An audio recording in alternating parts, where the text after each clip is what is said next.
Hello everyone, Earl Henderson, Primordial Defense. Thank you for watching. I have another Monday quarterback video for you. I'm going to play this video and talk about things that are going on to better explain what's going on and talk about things that I think that are being done right and or done wrong. Here we go. I'm Assistant Chief Wyatt Martin of the Houston Police Department. This critical incident briefing is intended to provide you with information about an officer-involved shooting that occurred in Houston on February 13th, 2023. You're about to see video footage that is related to this incident. HPD conducts thorough investigations into officer-involved shootings. These typically require investigators to interview multiple witnesses, view numerous hours of video footage, and analyze a significant amount of forensic evidence. It is important to note that we are in the very early stages of the investigation, and we continue to review additional evidence as it is collected and analyzed. The videos you're about to see can be graphic and may be difficult to watch.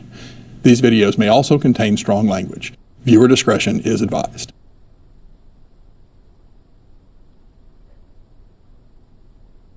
At approximately 12:27 a.m., Houston police officers attempted to stop a stolen SUV at Chimney Rock north of Bel Air Boulevard. The driver of the vehicle initially failed to stop, fleeing from officers. When the vehicle did pull over, Darius Emon Hicks and Trey Sean Scott exited and attempted to flee the scene on foot. The officers gave pursuit. As Mr. Hicks turned around to face one officer, that officer observed Mr. Hicks had a pistol in his hand. The officer discharged his duty weapon several times, striking Mr. Hicks in the leg. Officers rendered first aid to Mr. Hicks before Houston Fire Department EMS transported him to the hospital in stable condition. Mr. Scott was taken into custody in a nearby parking lot. 4 other passengers in the SUV were detained, questioned, and released without charges.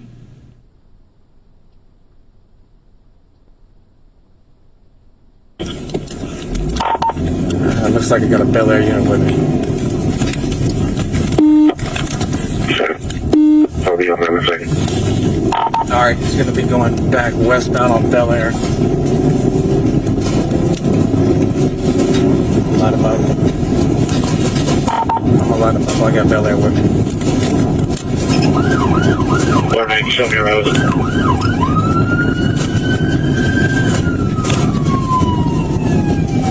That's great. Give me a block number. 817, if you can call it. You know this area better than me.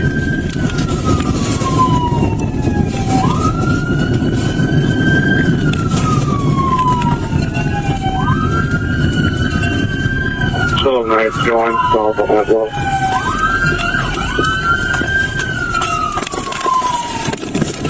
Get the car! Get the car!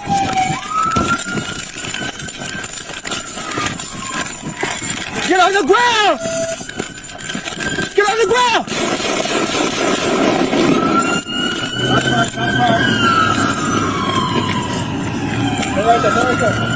Get on it! Do not fucking move! I got him! I got it! The gun's right here! Come get him! I got cover. Stay with it! Just stay with it! Stay with it! 5-3K, shots fired. Shots fired.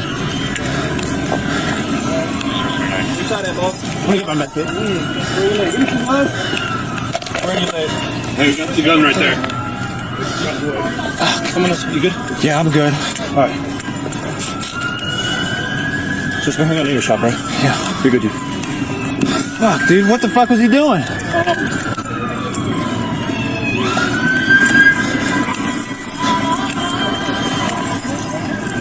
Hey, how many outstanding we have? Just on that. What's our current location? The map shows my Bel Air and Outlook. It's still calling us on Southwest. Okay. Hey, lay on the ground! Lay on the ground! Get on the fucking ground! Yeah. Put your hands straight out! Okay, okay. Okay, stay where you're at! Stay where you're at. Put your hands back. Behind your back. Okay. Y'all are doing this thing right now. Can you cuff him? Can you cuff him? I got them all out before. Yes, they were just there. They complied. They got out. Yeah, I got you. Just wait. There's another one in the trunk. There's another one in the trunk. Throw him in the shop. Get the guy in the trunk.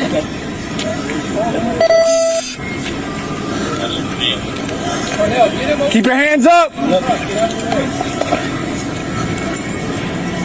don't got nothing, sir.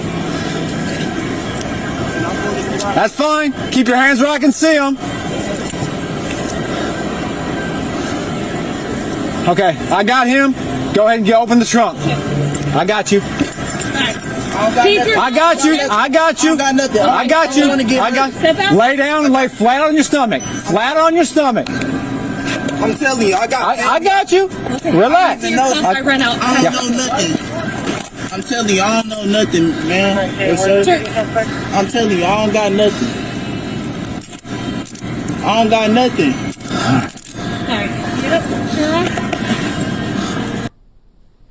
All right. Let's go review what he's done. Back up. So in this pursuit, of course, he calls out to 17, call it. What he's referring to is whoever's behind him, he's asking them to call out the street names that they're turning on to. That way, all other people who are coming to this to assist know exactly where everyone's at. That way, he can keep his both hands on the wheel, operate that vehicle more effectively, and then be able to quickly respond to threats as they occur. Get on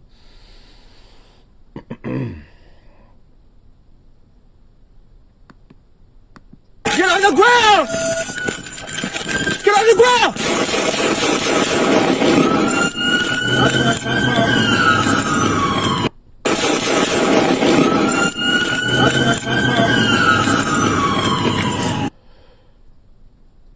So this guy's running. He's got a gun in his hand. He turns and faces this officer. Even if he did not turn and face that officer, I think that deadly force would have been justified. I believe this would meet Tennessee versus Gardner. This person poses a substantial risk to the rest of public. He is a felon who is trying to flee from police, and he is armed. He could potentially take someone hostage to further trying to escape from apprehension, and he could end up shooting another officer or other people. So definitely 110% believe this officer would have been justified in just using deadly physical force alone if this guy had never turned towards him at all, just for the mere fact of him running and him having a gun on him. He fires, but he does not. It looks like he starts to go get on the radio, but he stops. You hear someone else in the background saying shots fired, but he stays off the radio, and I like that. I've talked about this in other videos before, how it seems like officers have this addiction to the radio, always wanting to talk on the radio and give instantaneous updates about what's going on, etc. Yes, communications are vital. Yes, historically, the forces that can shoot, move, and communicate the best are the ones that usually win. But there's a time to talk, and there's not a time to talk. So he has fought an armed aggressor. That armed aggressor is still moving. The gun is very close to them. He is more focused in staying in the fight versus trying to talk on the radio. And he can see that there's multiple other people around him who can fulfill that communications need.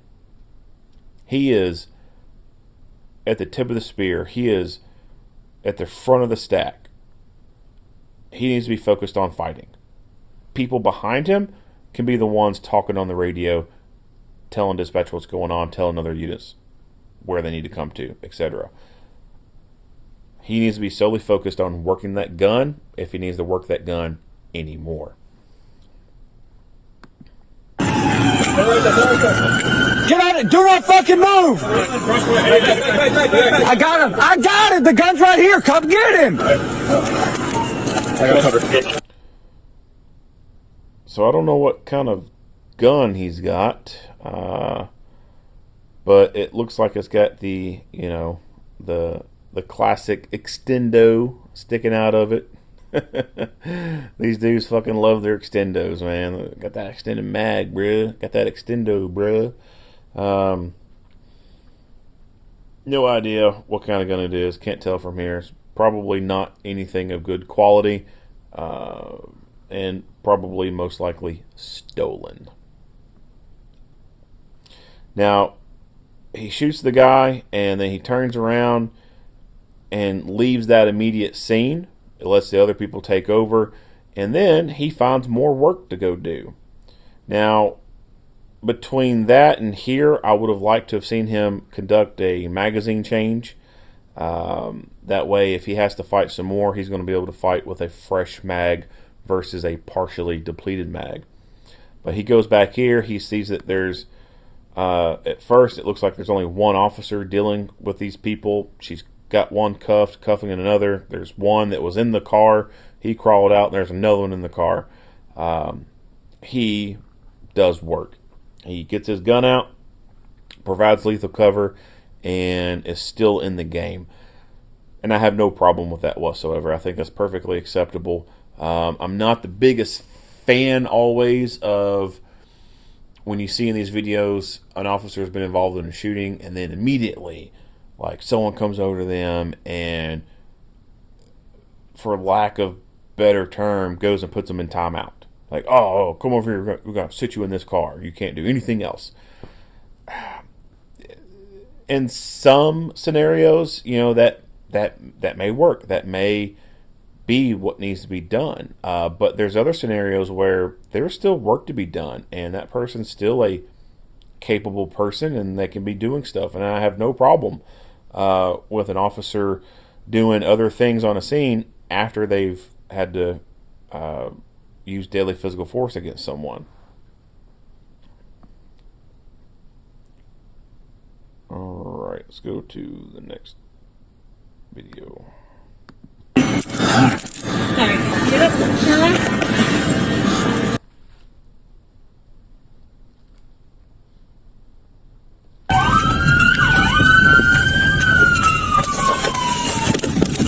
Get the car! Get the car! They get in the car?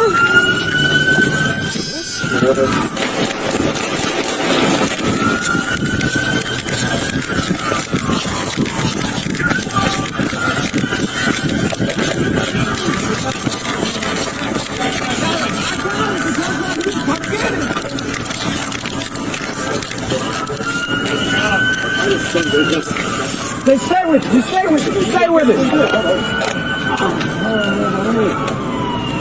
Shots fired. Where you shot at, boss? You know? Throw your leg. Give us some gloves. Hey, you got the gun right there. Get the shot in the leg.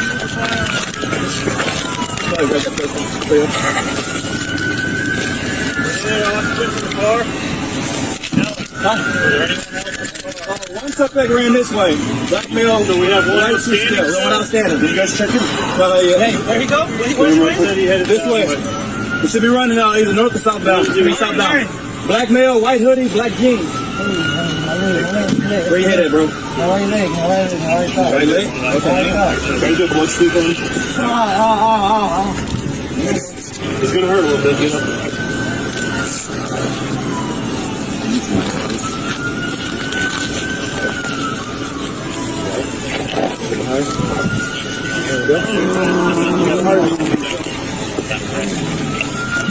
There we go.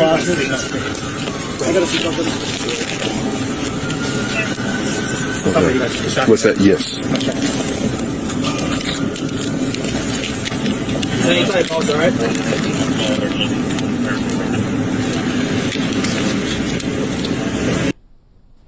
All right, let's look at this person's video again.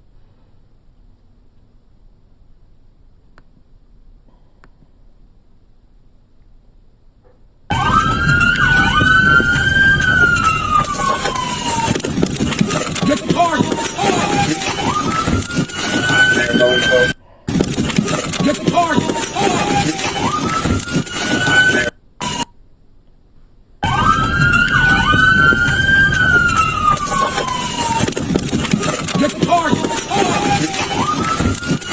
So I'm guessing that he gets hung up on the seatbelt. So you can see that he disengages the seatbelt. It goes this way.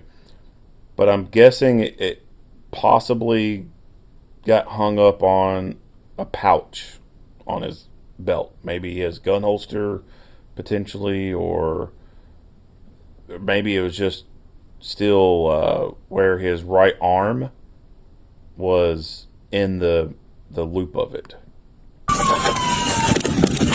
Get the car! But he does not have a very graceful exit from the vehicle.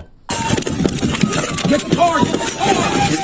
He ends up transitioning his gun to his non-dominant hand, but doesn't even transition it to where it is taking a grip on the gun. So this could have been avoided if, as they were coming what looked to be a conclusion to this pursuit, fully disengage the seatbelt and work it off of you versus doing it more last minute. That could have mitigated this issue. They get in the car? Get the car! So the driver yells, "Get the car, get the car." They get in the car? He seems to have a misunderstanding and thinks that the officer is telling him to get in the car. Maybe he's thinking, get in the car and drive behind us as we're running. I don't know what's going through his head. But he completely misunderstood what the driver was trying to communicate to him. That the driver is trying to communicate to him, cover the suspect vehicle, cover that car, because there's still more people in it, and the driver of the police car just ran past the suspect vehicle and could probably see that there was people in it, and was communicating to him, cover the car. But this dude completely dropped the ball on that.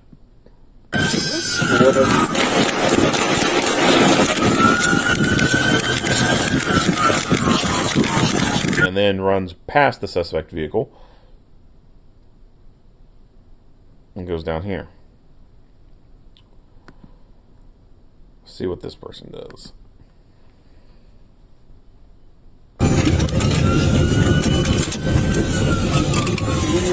Shit, he's running.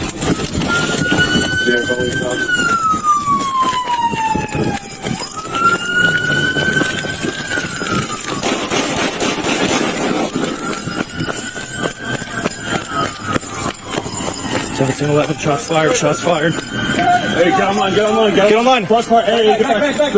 Get back. I got it. The gun's right here. Come get it.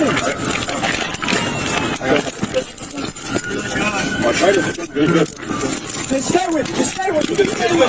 Hold on. Hold on, my leg. Oh, my leg. I'm not sure. Where you shot at, boss? Let me get my med kit. Where's the other one? Someone else, you good? Yeah, I'm good. All right. Just go hang on to your shop, right? Yeah. You're good, dude. What the fuck is he doing? I don't know.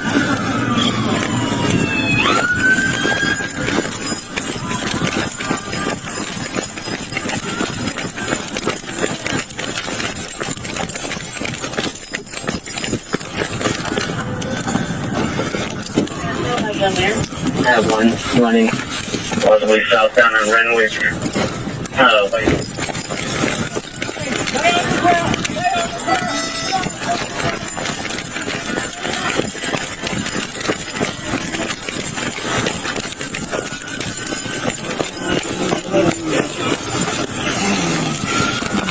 See if you can cut his pants.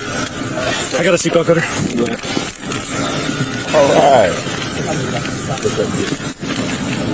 That's what I've talked about before in other videos. Get a good free. I got a seatbelt cutter. I'm not going to get a good free. I got a seatbelt cutter.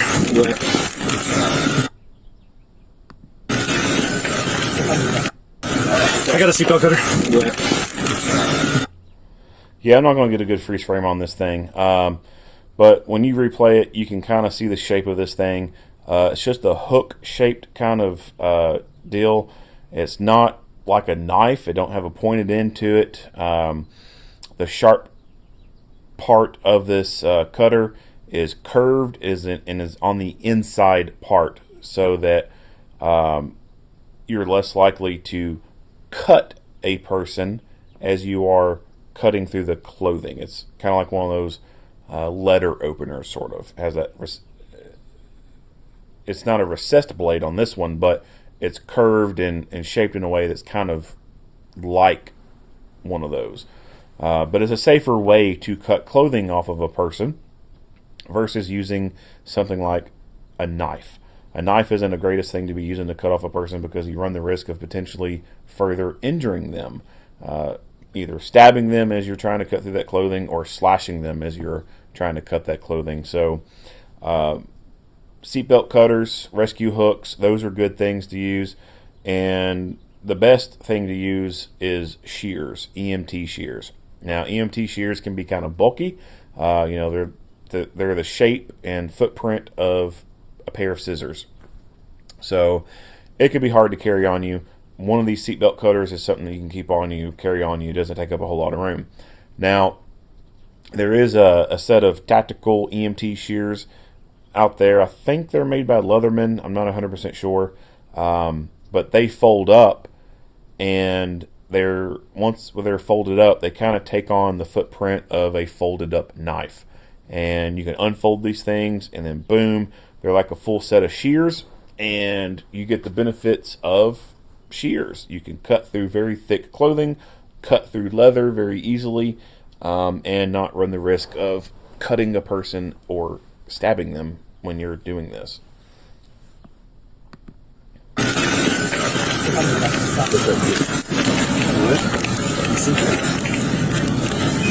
Hang tight, boss, all right? Now, when it comes to pants... You sit on your leg?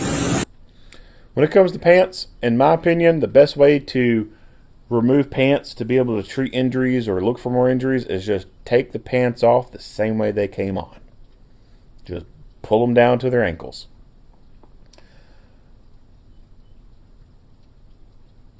When it comes to shirts and jackets, when they're cuffed, obviously you're not going to be able to take those off the same way they came on because their hands are cuffed behind their back. So that's where these cutting tools are most useful, is for the above the waist, cutting shirts and jackets and stuff off. Pants, just tug them down. It's very simple. That actually turned to blood. There you go. You get a better look at that blade. That actually turned to blood. So, You just sit on your leg? That actually turned to blood. So you see it's kind of got like a little hook kind of shape. And on the inside of the hook is the sharp point or the sharp edge. The outside of this is not sharp at all. It's just thick, blunt metal. It's not going to cut or anything. The pointed end is not exactly pointed either. It's rounded, so even that is not going to cut. It's just the inside of the hook shape that has the very sharp edge to it that'll cut through clothing. So that's a pretty good tool to keep on a IFAC. It can even be a good tool to keep on you. It doesn't take up a whole lot of room. Benchmade, I believe it is, makes a product called the Rescue Hook. It's very small. It's about that same footprint right there. You could definitely attach one to your duty belt if you've got enough real estate on your belt to put one on there. If not, if you've got an ankle medical holster, you could definitely slip one of those things in there and have it on you. If you've got cargo pockets, for sure you've got room to carry one of those things on you. Even if you got classical, Class A kind of uniform pant, you can still put it in a pocket, and it's going to be there to be used. Let me check it real quick. That's all you got. Oh, that bitch hurt. That bitch hurt. All right, just your leg? I went on Bel Air. You good, bro. You good? So far, we just got the one to the leg. All right, you got a light? Yeah. Man, you ain't got to put my jacket up, man. Yeah, we gotta make sure you got no injuries, man. Fuck your jacket. Is he hit the arm too? Is he? I don't know.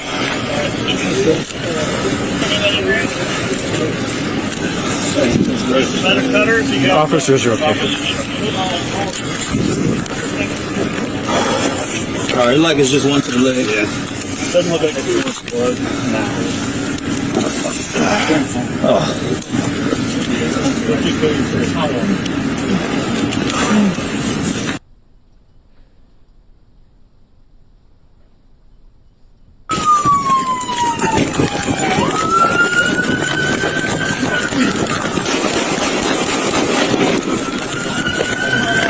Shots fired. Hey, get online, get online, get online. Crossfire. Hey, get back. Get back, get back, get back, get back. I got it. The gun's right here. Come get it. All right.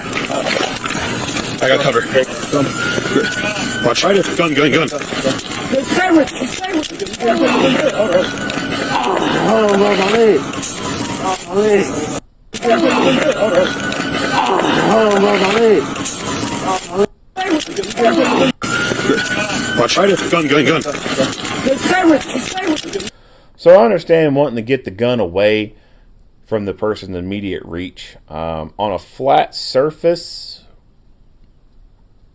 I could be more comfortable with kicking the gun. You know, if you're on the street, you're in the parking lot, it's just a flat surface, there's no debris or anything, I would be more comfortable kicking the gun.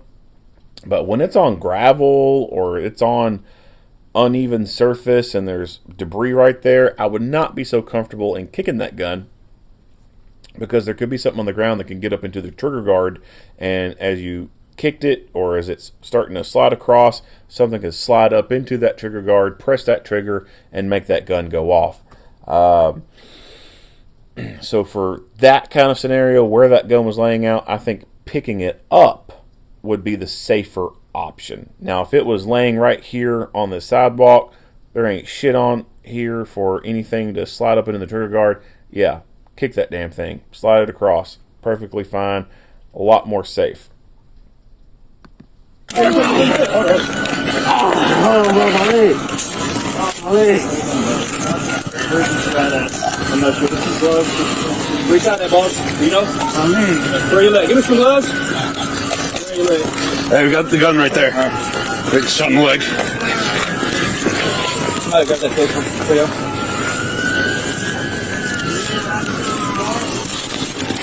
Huh? Hey, one suspect ran this way. Blackmail, white TCF. Did you guys trick him? No, not yet. Hey, clear him real quick. Pictures. You should be running either north or southbound. Southbound. Black male, white hoodie, black jeans. Hey, Where you hit at, bro? try to do a blood sweep on him. It's gonna hurt a little bit.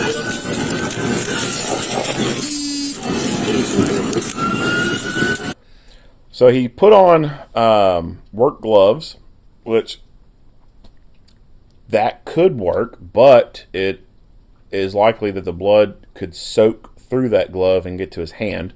Putting on nitrile or latex gloves would have been better, but at least he put some kind of barrier on. Not the best, but at least he put on something. He has a tourniquet in his hand. So I see lots of videos where I think tourniquets are being used when they don't need to be used. Tourniquets are used for arterial bleeding, like very profuse arterial bleeding. And you'll know arterial bleeding when you see it because it's coming out very forcefully. Fucking, like it's like squirting out, right? Like it's coming out strong. It's coming from the artery, right? Coming from that highway within the body. And it's going to be bright red. Yes, he's got blood on him, but it doesn't, from what we could see right here, it doesn't look like it's like fucking squirting out of him. So I don't see the need for a tourniquet being put on this dude. And also, at this point, as I've said before, the easiest way to expose the wound in the lower extremities is just pull the pants down. So I think he would have been better off in just pulling his pants down to his ankles, and then you can apply the tourniquet that way. You can undo the strap from the buckle piece. That way, you know, obviously the easiest way is when it's pre-configured into a loop. You can just pull it up the leg, but you can undo it, right, and just wrap it around the leg and run that loop back through the buckle and latch the Velcro back down on itself. But he's got basketball pants on. You know, those pants would be super easy just to pull down and just clear from the ankles. Take them completely off, and then he can get that tourniquet if he needed the tourniquet, which I don't think he does, but let's say he did need it. He could slide that tourniquet as far high as he would be able to get it, because there would be no clothing in the way to restrict it from going any higher. So he'd be able to take that tourniquet as high up the leg as he could, put it in place, and then start tightening it down from there.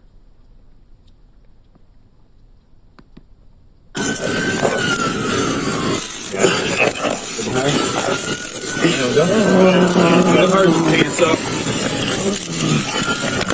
See if you can cut his pants. I gotta see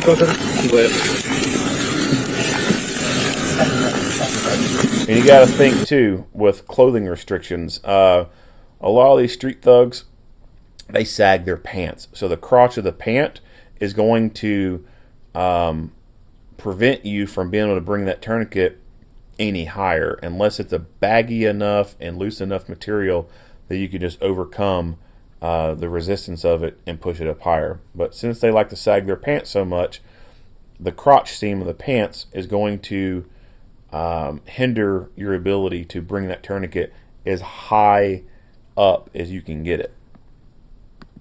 Good. Hang tight, boss, all right?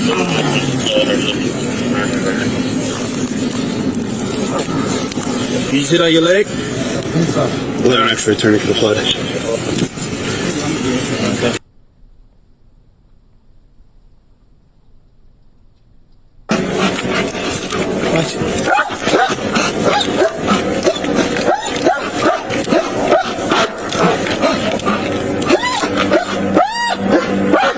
Try to left. Come to your left. Come on now! Hands up! Come on! Come on now! Turn around! Walk back, turn around, walk back to us! What you doing?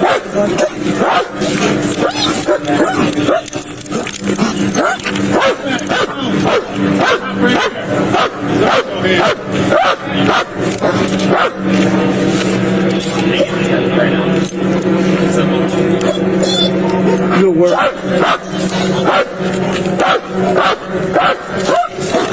Good boy!